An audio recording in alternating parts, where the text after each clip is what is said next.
Number one అంటారు. అసలైన number 1 Guru Kashi university.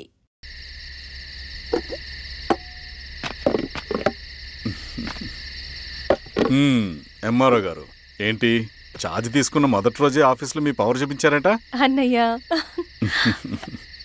నువ్వు సస్పెండ్ చేసిన వ్యక్తి నా దగ్గరికి వచ్చాడమ్మా. పాపం కన్నీళ్లు పెట్టుకున్నాడు. అతడి వల్ల నష్టపోయిన ఒక వ్యక్తి నా కళ్ళ ముందు చనిపోయాడన్నయ్య.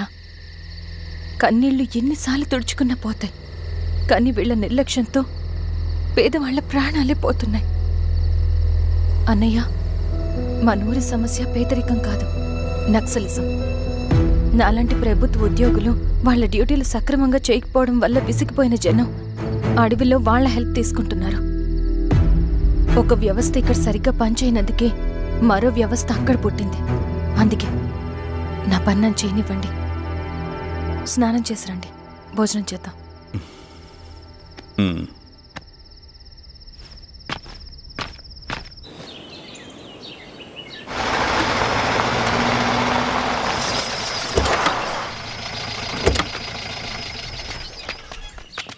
నమస్కారం అమ్మా. నమస్తే. ఇలా రండి. మీ ఊరు నుంచి కొందరు ఎంఆర్ఓ ఆఫీస్లో అప్లికేషన్స్ ఇచ్చారు. తను వాళ్ళ పేర్లు చెప్తారు, వాళ్ళని పిలవండి. అలాగే మేడం. వెళ్ళండి. Madam, coffee. నువ్వెప్పుడు వచ్చావు రవి? మీరు గంటకోసారి కాఫీ కావాలంటారు కదా, మాటికి వెళ్ళి రావడం ఎందుకని వచ్చేసా.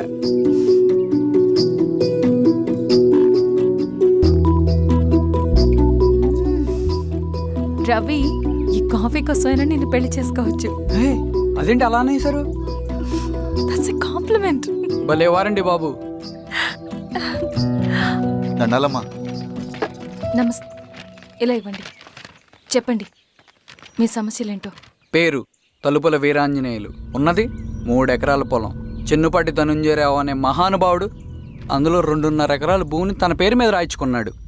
అడిగితే నీ దిక్కున్న చోటు చెప్పుకోమన్నాడు. దిక్కులేనాడు కాబట్టి 1/2 ఎకరం భూమి మీదే పెద్ద కుటుంబాన్ని నెట్టుకొస్తున్నాడు. అవునమ్మగారు, ఆ పొలం ఎలాగైనా తిరిగిప్పించేయండి అమ్మగారు. ఆ పొలం కోసం 3 సంవత్సరాల నుంచి తిరుగుతున్నాను అమ్మగారు. వీరబాబు, వీళ్ళందరి దగ్గర కలెక్ట్ చేసుకో. మేడం, దాదాపుగా ఇక్కడ ఉన్న వాళ్ళందరూ పరిస్థితులు ఇవే. వీళ్ళ సమస్యలు పరిష్కారం కావాలంటే మాట్లాడాల్సింది వీళ్ళతో కాదు మేడం, మన ఊరి పెద్ద మనుషులతో. ఇందు మూలంగా 50 మంది గ్రామ ప్రజలకి తెలియజేయదేవనగా శ్రీరామగిరి గ్రామ పంచాయతీ మోతుబరి రైతులు, సన్న చిన్నకారు రైతులందరూ రేపు ఉదయం 10 గంటలకి ఎంఆర్ఓ ఆఫీస్ దగ్గరికి రావాలా.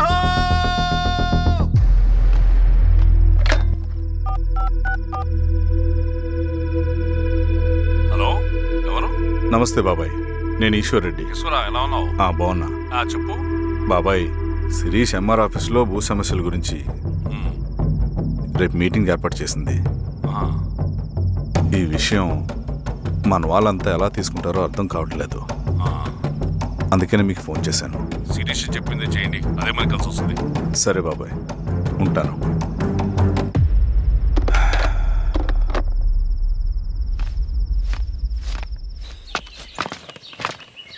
నమస్తే మేడం.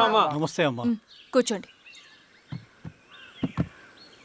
పొలాల్లో పండిన పంట కోతకొచ్చినా ఈ రోజుకి ఒక్క గింజ కూడా తెగకుండా పక్షులకు, పందికొక్కలకు ఆహారంగా పోతుందంటే దానికి కారణం ఇది.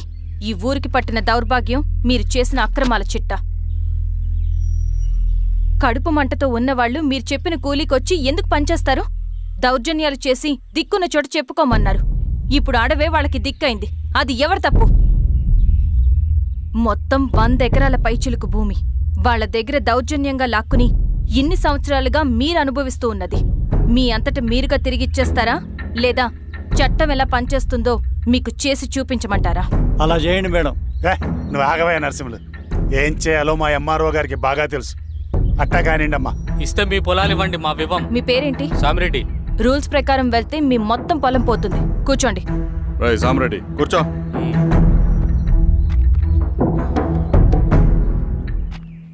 ఏమ్మా, సంతోషమేగా?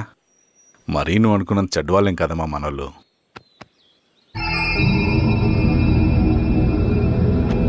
వదనాను. నమస్తే. పెద్ద ఆయన చెప్పాడు, అంతా మన మంచికే. పోను నీకే అర్థం అవుతుంది. ఎన్నాళ్ళకి మీకు మంచి జరుగుతుంది. సెంట్రల్ కమిటీ నుంచి కొత్త ఆర్డినెన్స్ వచ్చాయి. దాంట్లో ముఖ్యమైనవి జరగపోయే మైనింగ్ ఆపాలి, రెండోది జెడ్పీటీసీ ఎలక్షన్స్ని బైకాట్ చేయాలి. దీనికి జనాల్ని సిద్ధంగా ఉంచాలి. లాల్ సలాం కామ్రేడ్. లాల్ సలాం. ఏంట్రవి, శ్రీరామ్గిరిలో భూస్వాములందరూ దేవుళ్ళైపోయారంట, పేద ప్రజలకంతా వరాలు ఇస్తున్నారంట, ఏంటి సంగతి? అవునన్నా, నేను కూడా ఆశ్చర్యపోయాను. ఒక గవర్నమెంట్ ఆఫీసర్ తలుచుకుంటే ఒక ఊరు క్షణాల్లో ఎలా మారిపోద్దో నా కల్లారా చూశానన్నా.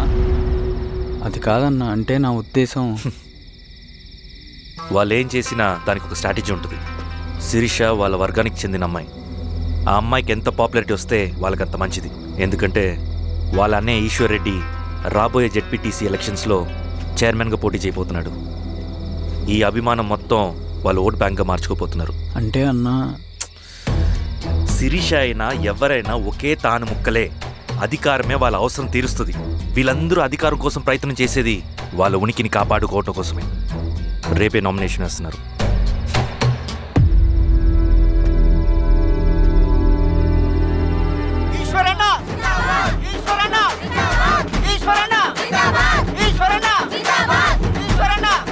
గారు మీ సపోర్ట్ మాకు కావాలి. స్వామి, అయ్యా, మీ అన్నయ్య గారు ఎలక్షన్లు పడుతున్నారమ్మా. అవును. అయితే మా ఓట్లని మీ అన్నయ్య గారికేనమ్మా. వాళ్ళు ఏం చేసినా దానికి ఒక స్ట్రాటజీ ఉంటుంది. అమ్మాయి గారు, సంజీవ్ రెడ్డి గారు వస్తున్నారంట. మధ్యాహ్నం భోజనానికి అన్నయ్య గారు ఇంటికి వచ్చి ఉన్నారమ్మా. అవునా? సరే సరే అమ్మ. రవి, నువ్వు కూడా నాతో వచ్చి. అది రవి, ఇక్కడ నాకు ఫ్రెండ్స్ అంటూ ఎవరు లేరు. నాకు తెలిసిన వాడివి నువ్వు ఒక్కడివే. I'm feeling alone. అందుకే, అర్థమైందా? సరే.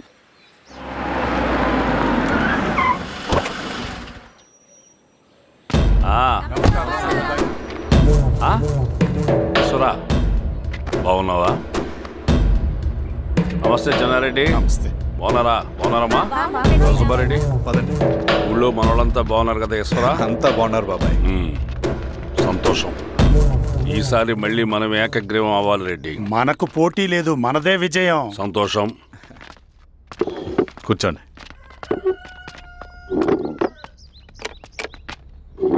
మీరందరూ లోపలికి వెళ్ళి భోంచేయండి. అలాగే అన్న.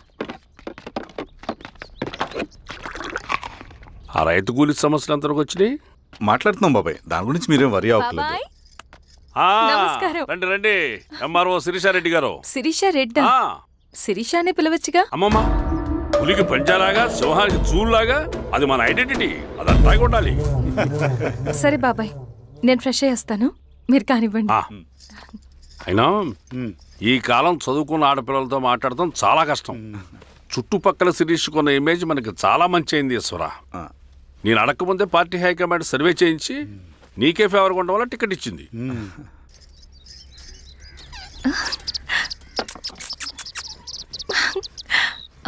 అనేవాళ్ళు ఎక్కడ? బయటికి వెళ్ళారమ్మా. ఓ, బయటికి వెళ్ళారా? రవిని పిలువు. అలాగే.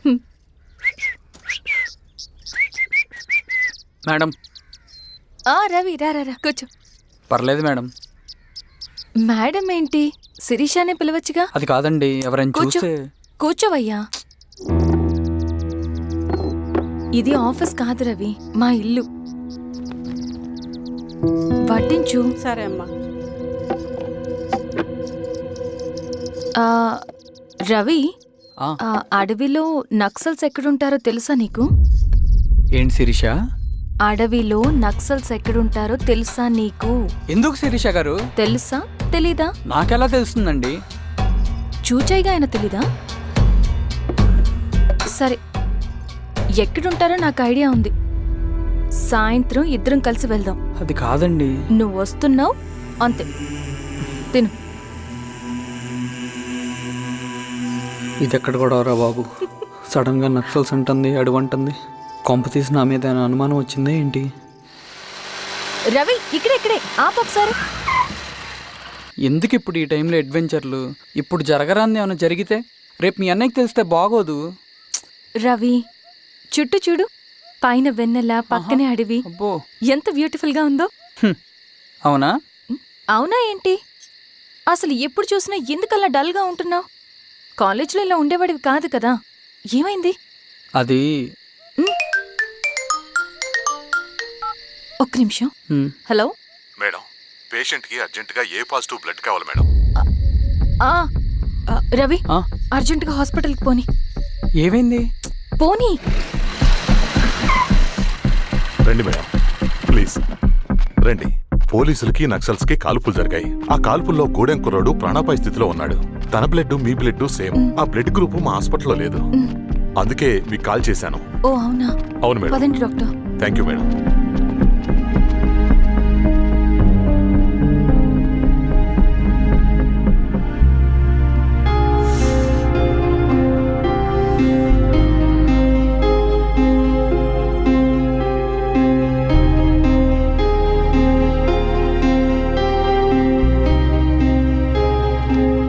Thank you madam. పర్లేదు డాక్టర్. ఇప్పుడు అతనికి ఎలా ఉంది? తను స్పృహలో లేడు మేడం. రవి నీ దగ్గర మనీ ఉందా? ఉన్నాయి. ఇవ్వు. ఇవ్వు. ఇది అతనికి అందించండి. ఓకే. జాగ్రత్తగా చూసుకోండి. అలాగే మేడం. రవణ రవణ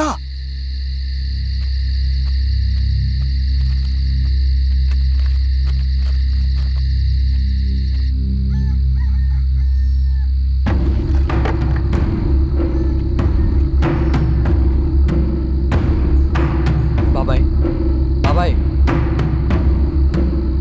ఏంటి రవి ఈ టైంలో వచ్చావు?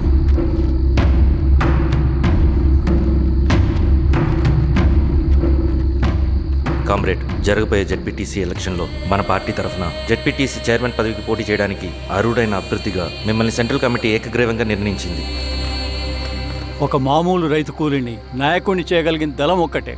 ప్రాణాలు అడ్డేసైనా సరే అన్న చెప్పింది చేసుకుంటూ పోతా. లాల్ సలాం కామ్రేడ్. లాల్ సలాం. బాబాయ్, మీతో ఉన్న మన కూలీలకు, నీ వెనుకున్న సింగన్నకు ఈ గెలుపు ముఖ్యం. ఈ గెలుపు మన హక్కు కామ్రేడ్. వీళ్ళ మద్దతు మనకే ఉందన్నా. ఇది సరే, ఆ వర్గం వాళ్ళ ఓట్లు కూడా మనకు పడాలి. నమస్తే. నమస్తే అమ్మా. ఆహా, మీ ఇద్దరిని చూస్తుంటే కడుపు నిండిపోతుందమ్మా. ఒక ఎంఆర్ఓ, ఒక జెడ్పీటీసీ చైర్మన్. అదేంటి బాబాయ్, ఇంకా ఎలక్షన్స్ జరగలేదు?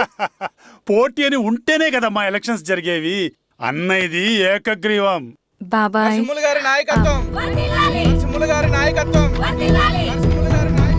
ఓ, అయితే పోటీ ఉందన్నమాట. స్వామి, అమ్మా. కార్తీ, ఆఫీస్కి వెళ్దాం. అలాగే రండి.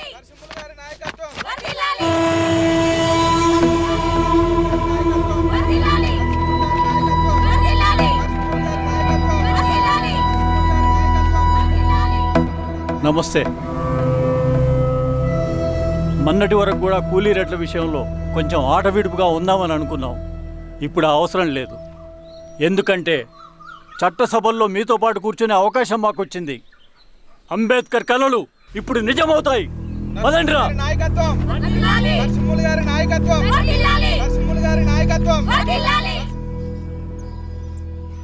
ఆ నర్సరీ ఎలక్షన్ పోటీ చేయటం ఏంటి? నా కర్మ వీరస్వామి, నా పోస్టింగ్ ఉన్నప్పుడు ఇవన్నీ జరగాల. ప్రచారానికి మారువేషంలో అన్నలు కూడా వస్తారేమో సార్. రాని ఎవడన్నా వచ్చి విప్లవం ఉద్యమం అని మాట్లాడాడు అనుకో, నా కొడుకుని అప్పుడు గానీ జీవితమే ఒక ఆట, సాహసమే పుబాట. ఎవడు? ఎదురే నాకు లేదు, నన్నెవడు ఆపలేడు. ఎదురే నాకు లేదు, నన్నెవడు వీరస్వామి? ఆపలేడు. జీవితమే ఒక ఆట, సాహసమే పుబాట. ఎవరు? ముసుగు మీద చేయేస్తే మడత పెట్టి కొడతా. రుచి నువ్వా? ఎవడరేడు? ఈ తెల్లని గుర్రం శాంతికి సంకేతం. ఈ నల్లని బట్టలు న్యాయానికి చిహ్నం. ఈ ఎర్రని రంగు విప్లవానికి నాంది. నీ బొంద. ఈ కొరడ శిక్షా స్మృతికి చిహ్నం. సార్ సార్ సార్, ఇది చిరంజీవి పిచ్చాడు సార్. వదిలేండి సార్. తీసుకెళ్ళండి. నాగలి గుర్తుకేయాలి ఓటు. అంతర్గుర్తు. ఇదిగో నాగలి. నాగలి గుర్తు మీద ఓటేయాలి. నాగలి గుర్తు మీద ఓటేయాలి. ప్రతిసారి ఎన్నికలు వస్తున్నాయి. ప్రతి ఎన్నికలప్పుడు రకరకాల పార్టీల నుంచి నాయకులు వస్తున్నారు. లేనిపోని వాగ్దానాలు చేస్తున్నారు. పొలాలు ఇస్తామంటారు, భూములు ఇస్తామంటారు, ఇల్లు కట్టిస్తామంటారు. ఏమన్నా జరిగిందా ఇప్పటి వరకు? ఏం జరగలేదు కదా. మరి కష్టాలన్నీ పోవాలంటే ఏం చేయాలి? మనం మన పార్టీని మనం గెలిపించుకోవాలి.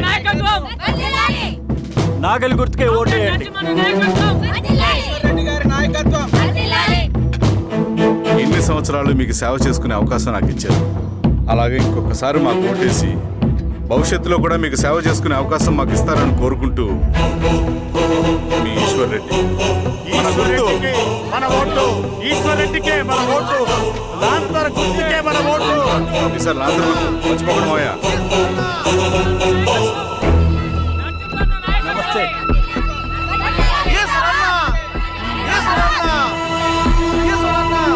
అబ్బాయి, రండి. అమ్మా గుర్తుంది కదా లాంతర్ గుర్తు అలాగే కూలీ రేట్లు పెంచమంటే పెంచడం ఎలక్షన్ లో డబ్బులు మాత్రం మంచుతారు ఏ మనుషులో.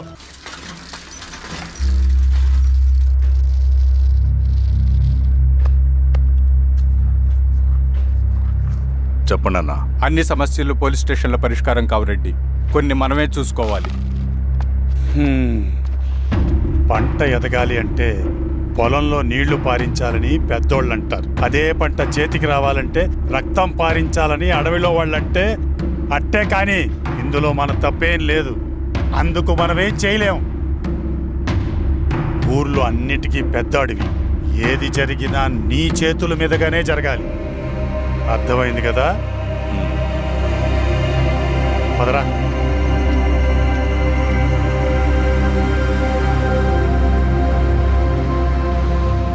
బియ్యంలో రాళ్ళున్నాయి, ఏరేయాలి.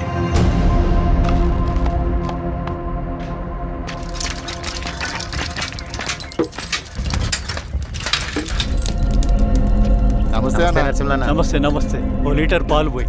సుబ్బన్ అంత బాగున్నారా?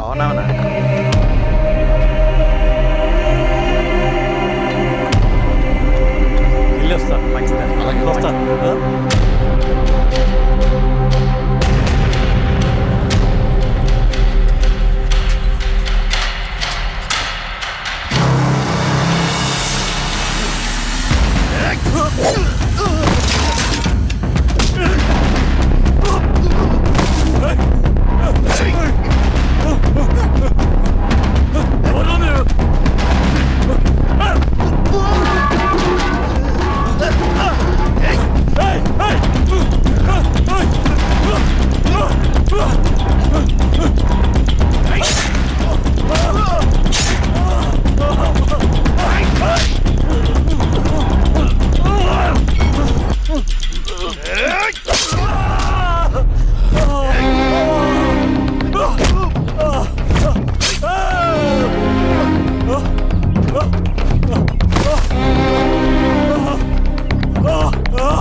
బాబాయ్ నీకేం కాదు బాబాయ్, కళ్ళు బాబాయ్. బాబాయ్ బాబాయ్ బాబాయ్ బాబాయ్ బాబాయ్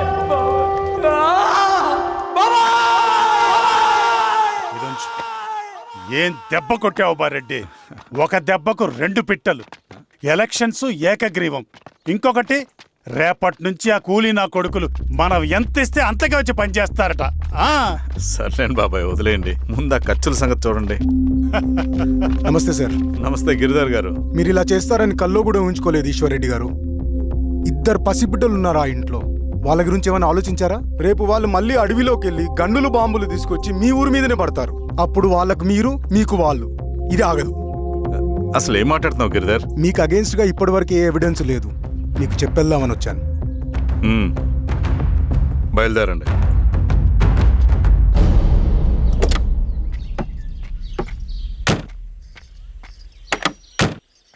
రవి,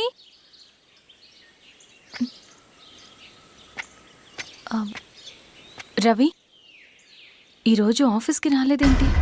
నరసింహుల బాబాయ్ చనిపోయాడు. జరిగింది విన్నాను. ఎలా? అన్యాయం అండి. ఎలక్షన్లో నిలబడితే చంపేస్తారా? ఎవరు? ఎవరా? ఆపోజిట్ పార్టీ వాళ్ళు. అందరికీ చెప్తుంటారుగా, మీ అన్నకి చెప్పలేదా? ఇలా చంపుకుంటూ పోతే ఏదో ఒక రోజు మన వాళ్ళని చంపుకోవాల్సి వస్తుందని. రవి, వెళ్ళి మీ అన్నకి చెప్పుకోండి.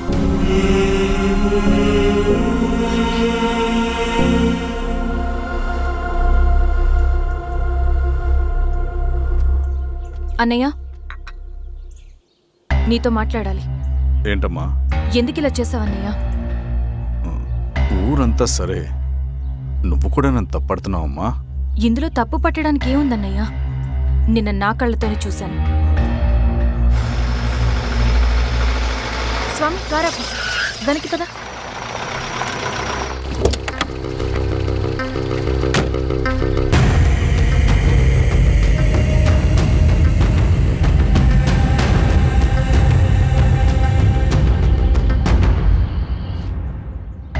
జీవితంలో కొన్ని సందర్భాలుంటాయి, మనం నిజం చెప్పిన అబద్ధం అయిపోయే సందర్భాలు. ఆ వచ్చిన వాళ్ళు ఎవరు ఏంటి అన్నది నీకిప్పుడు చెప్పిన అర్థం కాదు. నిజం నిలకడగా నీకే తెలుస్తుంది. నువ్వే ఇదంతా చేసినట్టు తేలితే మాత్రం నిన్ను జీవితంలో క్షమించలేనన్నయ్య.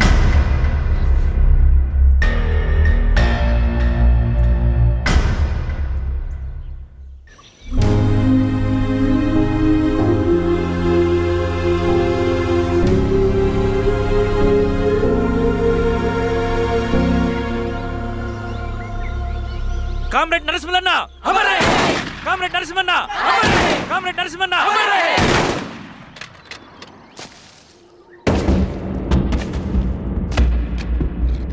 ఇలా జరుగుతుందని ఊహించలేదు. ఇవాళ నుండి వాళ్ళ కుటుంబ బాధ్యతలన్నీ మన విప్లవ సంఘమే చూసుకుంటుంది. రవి అన్నా, ఇది వెళ్ళి వాళ్ళ కుటుంబానికి అందివు. సరే అన్నా. ఈ రోజు నుంచి ప్రతి నెల మన తరఫున సహాయం అందుతుందని చెప్పు. అలాగే. నేను చెప్పానని చెప్పు. అన్నా, ఊరంతా భయం గుప్పెట్లో ఉందన్నా. మరి మన నరసింహన్న ప్రాణత్యాగానికి అర్థమేంటి కామ్రేడ్? భయపడటం వల్ల పనులు జరుగుతాయని వాళ్ళు నమ్మితే వాళ్ళకంటే ఎక్కువ భయపడగలుగుతానని వాడికి తెలియాలి. లాల్ సలాం కామ్రేడ్, లాల్ సలాం కామ్రేడ్, లాల్ సలాం కామ్రేడ్.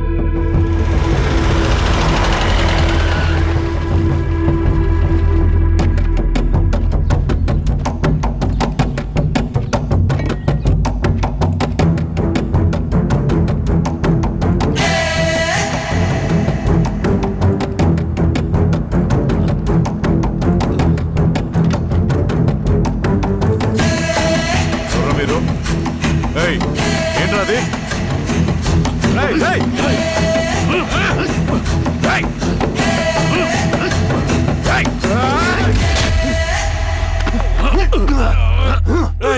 ఎవరు మీరు? ఏం కావాలి?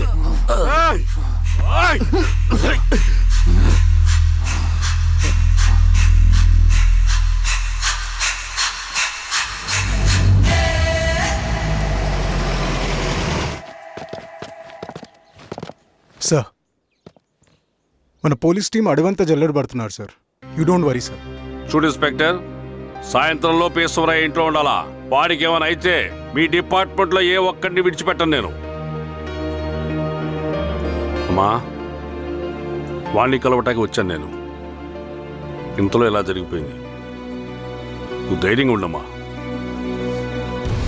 సార్, ఈ కంప్లైంట్ మేడం సైన్. ఇదిగో, దీని మీద సంతకం పెట్టమ్మా.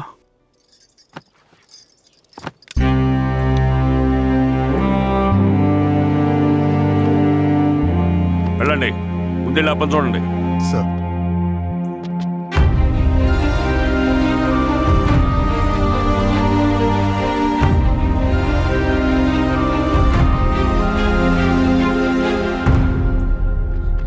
అయ్యా అయ్యా అయ్యా, మన పొలంలో అయ్యా. ఏమైందిరా?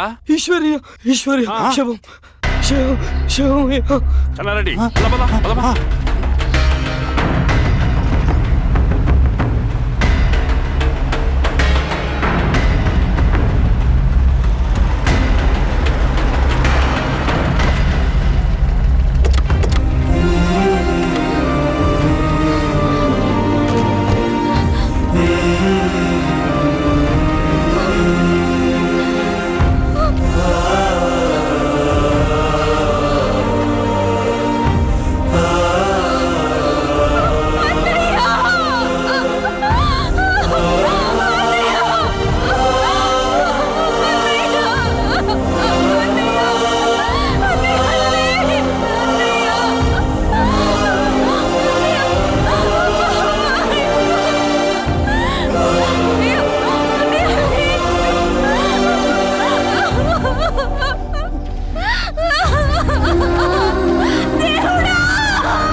గారికి అలాగే సార్.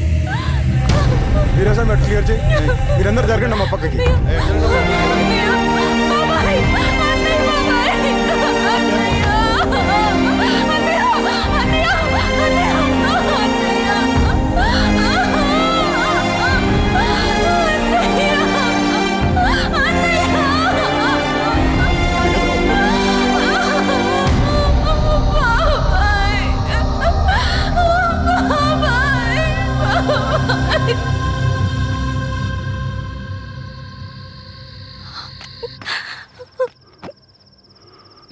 ఊరుకో అమ్మా, ఊరుకో.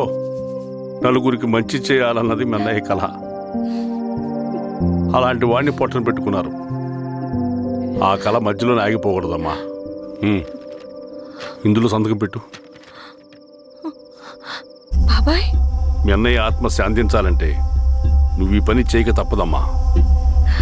కానీ బాబాయ్, నేను ఈ పరిస్థితుల్లో... అమ్మా, పరిస్థితులు చక్కబడాలంటే మనం పవర్లో ఉండాలి. ఇదిగో, నువ్వు పెట్టిన ఆ ఒక్క సంతకం చాలా మంది జీవితాలు మార్చింది. నువ్వు పెట్టబోయే ఈ సంతకం ప్రజాస్వామ్యాన్ని బతికిస్తుంది. పెట్టమ్మా.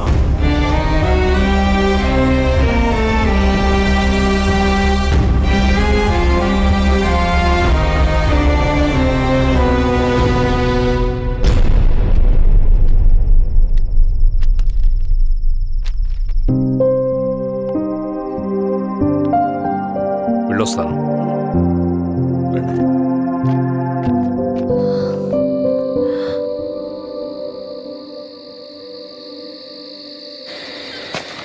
లాల్ సలాం కామ్రేడ్.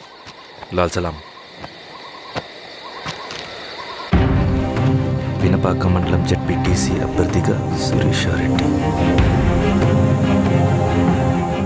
రవిని పిలిపించు. లాల్ సలాం కామ్రేడ్. లాల్ సలాం. ఎంఆర్ఓ శిరీష ఈ ఎలక్షన్ నుంచి తప్పుకోవాలి. ఏం చేయమంటావు అన్నా? శిరీషాని ప్రజాకోర్టులో హాజరుపరచాలి. అది నువ్వే చేయాలి. అన్నా, ఎక్కడికి పోతున్నాం మనం? సమసమాజ స్థాపన వైపుకు. బలహీనుని బానిసగా మార్చి దోచుకోవాలనుకునే బలవంతుడు గుండెలు చీల్చే వైపుకు. అభయం ఇచ్చే ఎర్ర జెండా నీడ వైపుకు. రవి, అందుకే ఎలక్షన్ జరగకూడదు. గెలిస్తే మనమే గెలవాలి. డబ్బు, కులం, రాజకీయ కండబలం, సానుభూతి ఓట్లు కానీ గెలవకూడదు. ఈశ్వర్రెడ్డి హత్య జరిగింది కాబట్టి ఈసారి శిరీషకి హై సెక్యూరిటీ ఉంటుంది. జాగ్రత్తగా డీల్ చేయి.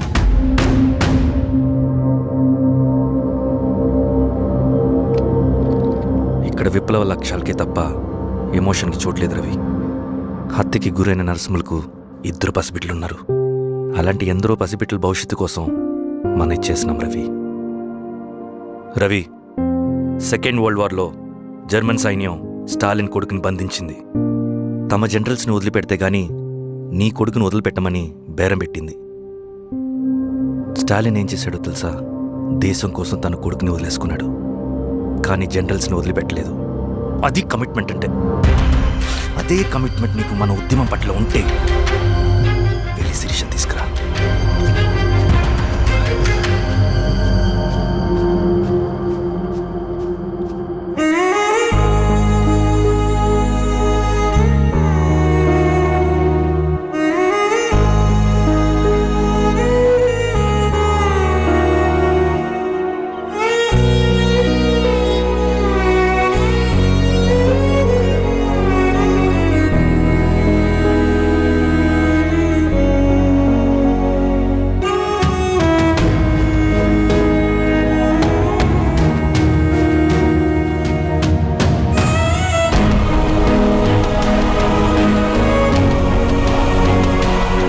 అదే కమిట్మెంట్ నీకు మన ఉద్యమం పట్ల ఉంటే వెళ్ళి శిరీషను తీసుకురా.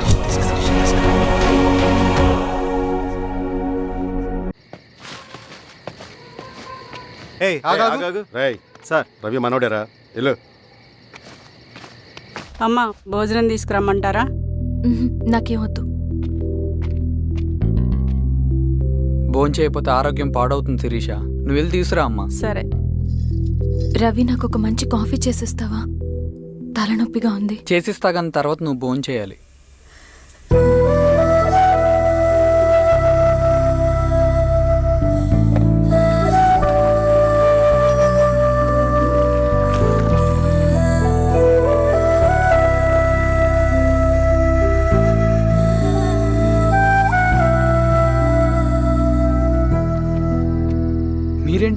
మంచినీళ్ళ కోసం వస్తున్నాను. ఓ లోపల ఉన్నాయి పదండి. మ్.